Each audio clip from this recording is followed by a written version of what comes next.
ও সাহাবীরা, তোমরা কি কোরআন দেখেছো? বলে হ্যাঁ। কোরআন কি পড়তে পারো না? বলে হ্যাঁ পারি।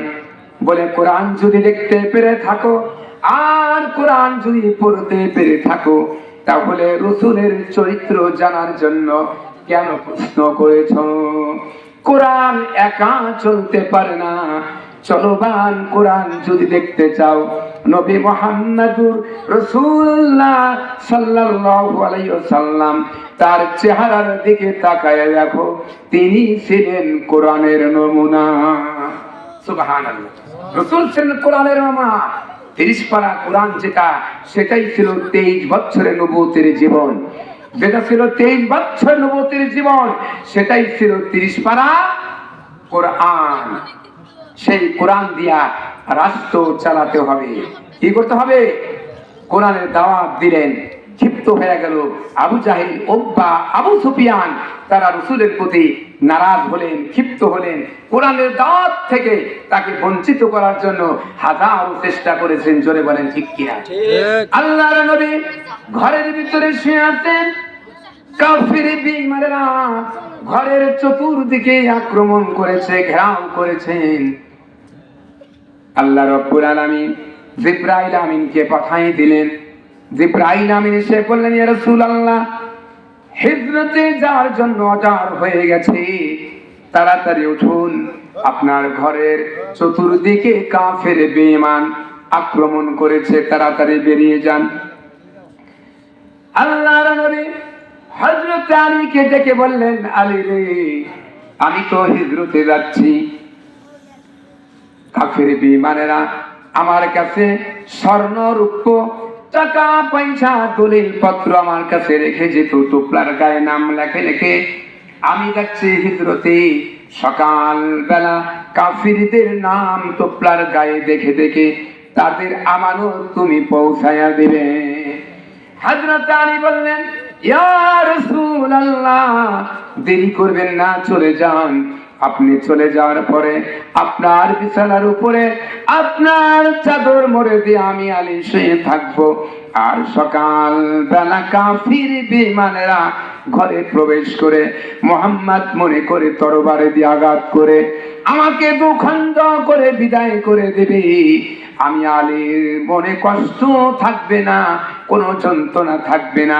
আমি আলীর মনে এটাই সান্ত্বনা হবে যে আমি আলীর জীবনের বিনিময়ে আল্লাহর নবী দুনিয়া বেঁচে আছে। এই মহব্বত রাসূলের প্রতি ছিল হযরত আলীকে, সাহাবা কেরামের। আল্লাহর নবী এক মুষ্টি বালি হাতে নিলেন, দম করলেন, বললেন, পড়েন সবাই, ওমা রমাইতা ইজ রমাইতা ওয়ালাকিন্নাল্লাহা রমা। এক মুষ্টি বালু নিলেন, দম করলেন, দরজা খুলে নবীজি কাফিরদের চোখের দিকে নিক্ষেপ করলেন। ঘরের চতুর্দিকে নবী দেখা নাই, দরজা খুলে তার সামনে পেলেন, নিক্ষেপ করলেন। এই ধুলাগুলি কাফিরদের সকল কাফিরের চোখে পৌঁছে গেছে। আল্লাহ নবী আস্তে করে বেরিয়ে গেলেন। আল্লাহ পাক বললেন, নবী অহংকার করবেন না, তাকাব্বুরি করবেন না। আপনি দরজা খুলে সামনে কয়েকজন কাফির চোখের দিকে ধুলা নিক্ষেপ করেছেন, কিন্তু ঘরের চতুর্দিকে যত কাফের ছিল সকল কাফেরের চোখের ভিতরে ধুলা পৌঁছানোর দায়িত্ব আমি আল্লাহ রাব্বুল আলামিনের কুদরত গ্রহণ করেছেন। সুবহানাল্লাহ। আল্লাহ নবী আস্তে করে বেরিয়ে গেলেন। গভীর রাত্রে হেঁটে হেঁটে যায় হযরত আবু বকরের বাড়িতে একবার লক্ষ্য করেছেন, ডাক দিয়েছেন, আবু বকর। সঙ্গে সঙ্গে দরজা খুলে গেল। হযরত আবু বকর বললেন, আল্লাহর নবী বললেন, আবু বকর, গভীর রাত্রি বাড়ি আসলাম, একের বেশি দুইটি ডাক দেওয়া লাগলো না, কারণ কি? তুমি কি বিছানা ঘুমাও নাই? হযরত আবু বকর বললেন, ইয়া রাসূলুল্লাহ, ইয়া হাবিবাল্লাহ, অনেকদিন পূর্বে আপনি বলেছিলেন হিজরত করা লাগতে পারে, এই জন্য ওই দিন থেকে ভাবলাম কোন দিন, কোন সময়, কোন রাত্রিতে বিশ্ব নবী আমার দরজার সামনে এসে আবু বকর বলে ডাকাডাকি করবে, আমার উঠতে দেরি হয়ে যাবে। এই জন্য ওই দিন থেকে আমি বিছানা না ঘুমাইয়া দরজার সাথে কান আর পিঠ লাগায়া হেলান দিয়া ঘুমাতা। রসুলের প্রতি তাদের কি মহব্বত ছিল। আর আমরা কি মার্কা মুসলমান, 12ই রবিউল আউয়াল মাস যখন আসে তখন আমরা বলি ইয়া নবী সালাম আলাইকা। কত আর মহব্বত চাও, বাজারের জিলাপি তোমার নামে সব শেষ করে দিয়েছে। জোরে বলেন ঠিক কিনা? এতটুকুন করে রসুলের ইত্তেবা করা শেষ হবে না, তার হক আদায় হবে না। রসুলকে সর্বসময় রসুলের তরিকা, রসুলের সুন্নতের উপরে আমাদের চলতে হবে। তাহলে রসুল যদি সুপারিশ করে তাহলে আমরা আপনারা জান্নাতে যেতে পারবো। জোরে বলেন ঠিক কিনা? সেই কোরআন রাষ্ট্রীয়ভাবে পরিচালনা করার জন্য রসুল চেষ্টা করতে গিয়ে দান মোবারক শহীদ করে দিয়েছেন, দেন নাই? বর্তমানও বিগত সরকারের আমলে কোরআনের রাজ কায়েম করার জন্য যারা চেয়েছিল তাদের উপরে বর্বর জুলুম নির্যাতন হয়েছে কিনা বলে? হয়েছে কিনা? এখনো হতেছে, সামনেও হবে। কারণ হকের বিরুদ্ধে লোক থাকবে। এটাই হলো ইমানি পরীক্ষা। যারা টিকে যাবে তারাই আল্লাহর নৈকট্য লাভ করতে পারবে, শহীদের দরজা তারাই মাত্র পাবে। জোরে বলেন ঠিক কিনা? আগামী নির্বাচন আসতেছে, জোরে বলেন ঠিক কিনা? আসতেছে না? কেউ কেউ শুধু উড়াতাড়া করতেছে, মানে নানার বাড়ির সম্পত্তি তো তাড়াতাড়ি ভাগ করতে পারলে গাড়ি কেনা যাবে, বাড়ি করা যাবে, সম্পত্তি করা যাবে। ধরে বলেন ঠিক কিনা? নানা মারা গেছে, নানি মারা গেছে, এখন ভাগ্নি ভাগনা কয় মামা দেরি করো কেন, দেরি করো কেন, তোমার সম্পত্তি তুমি বা সম্পত্তি ভাগেরটা আমি নিব, মামা তুমি দেরি করো কেন, তাড়াতাড়ি ভাগ করে দাও। মামা কয় বাবা আমি মরে গেলেও তোরা পাবি, তোদের সম্পত্তি কেউ নষ্ট করবে না, এটা হারাইও যাবে না।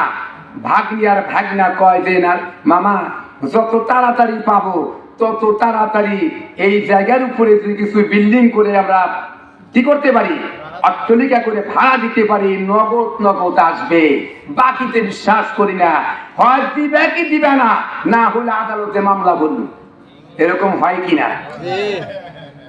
16.5 বছর যারা ক্ষমতা ছিল তাদেরকে হঠাতে কেউ পারছিল না, হঠাতে পারছিল? এত আন্দোলন করলেন, হ্যাঁ, এত গাড়িতে বাসেতে আগুন দিলেন, রেলের পাতা তুলে দিলেন,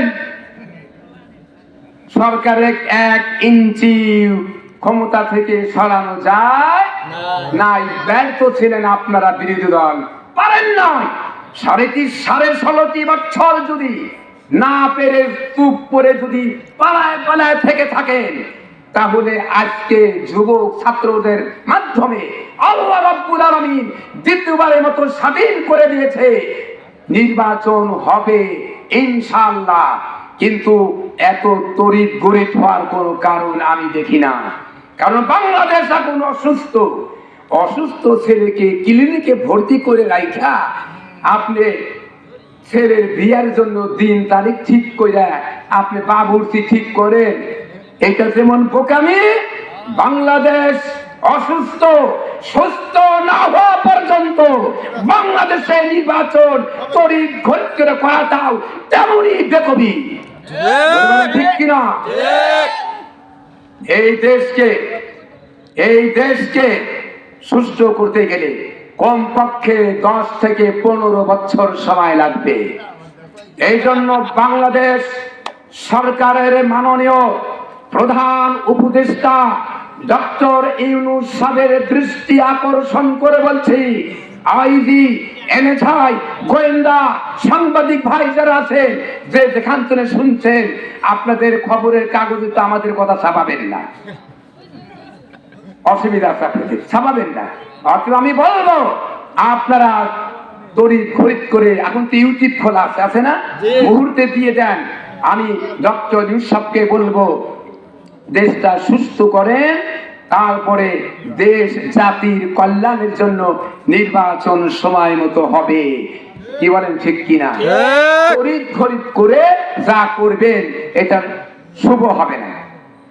একজন বিল্ডিং করছে আপনার গাজীপুরে, এখন উনি একটা আপনার কারখানা করবে, ওই যে গার্মেন্টস আছে না, গার্মেন্টস। এখন এই গার্মেন্টস করার জন্য একটা বিশাল একটা পাগার ছিল, কি ছিল?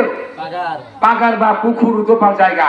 এই পাগারের ভিতরে আবর্জনা ফালাইয়া ফালাইয়া স্তূপ করে সব পুরা করছে।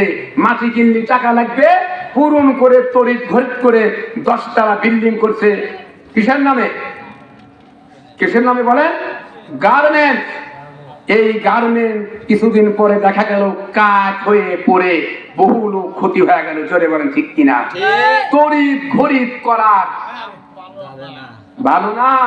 যদি ধীরে স্থির ভাবে করতো হয়তো কি? এই যে মসজিদ, এই মসজিদ টিনের ঘর। আপনাদের বিভিন্ন এলাকাতে মসজিদ উন্নয়ন হয়েছে, আপনাদের নতুন মসজিদ। আপনাদেরকে মনে চায় না যেখানে বিল্ডিং হয়? চায় না? এই জন্য প্রত্যেকে মসজিদের দিকে নজর রাখবেন। এখানে যদি বিল্ডিং হয়, আল্লাহর ঘর মসজিদের জন্য টাকা পয়সা দিয়া প্রধান উপদেষ্টা ডক্টর ইউনূস সাহেবকে বলবো, আর যে সমস্ত ছাত্ররা প্রাণ দিয়েছে, যে সমস্ত ছাত্রদের অবদান রয়েছে, তাদের মেধা শক্তি খাটিয়ে ছাত্রদের অবদান আল্লাহ কবুল করে আল্লাহ পাক এই কাজটা ঘটিয়ে সুযোগ করে দিয়েছে। এই কাজটা সুযোগটা আমাদের কাজে লাগাতে হবে। বলে বলেন, ঠিক কিনা? জাহান্নামের পরে করবেন কাজে নাকি তার আগে? কোন মুহূর্তে বাংলাদেশ আবার ধ্বংস করতে পারে অপশক্তি। এই জন্য আমাদের সজাগ থাকতে হবে। কারণ মানুষের তৈরি করা যত মতবাদ, সে যেই দলে আসুক, কোরআনকে বাদ দিয়া, ইসলামকে বাদ দিয়া মানুষের তৈরি করা মতবাদ প্রতিষ্ঠার জন্য রক্ত দেয়, জান দেয়, মাল দেয়, তারা শহীদের দরজা পাবে না, সাধারণ মৌত হবে তাদের। জোরে বলেন, ঠিক কিনা? মানুষের তৈরি করা মতবাদ সব কুফরি মতবাদ। জোরে বলেন, কি মতবাদ? জোরে সরে বলতে হবে। মানুষের তৈরি করা মতবাদ কুফরি মতবাদ। কোন মুসলমানের বাচ্চা যার গায়ে মুসলমানের রক্ত আছে, আল্লাহর দেখানো, রাসূলের দেখানো ইসলাম ছাড়া অন্য কোন আন্দোলন করতে পারে না। হারাম হারাম। নারে তাকবীর। মুসলমান আন্দোলন করবে ইসলামী